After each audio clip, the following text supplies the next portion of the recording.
A while ago, when we were cleaning and grading wild Sri Lankan oud, we noticed one particular piece which was heavier than the rest of them.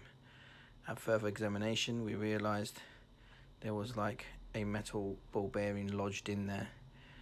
Now, at first we thought it might be the hunters or the traders that have placed that in there, but in hindsight it actually might be from a tree being shot at by a particular old gun, but ultimately we don't know.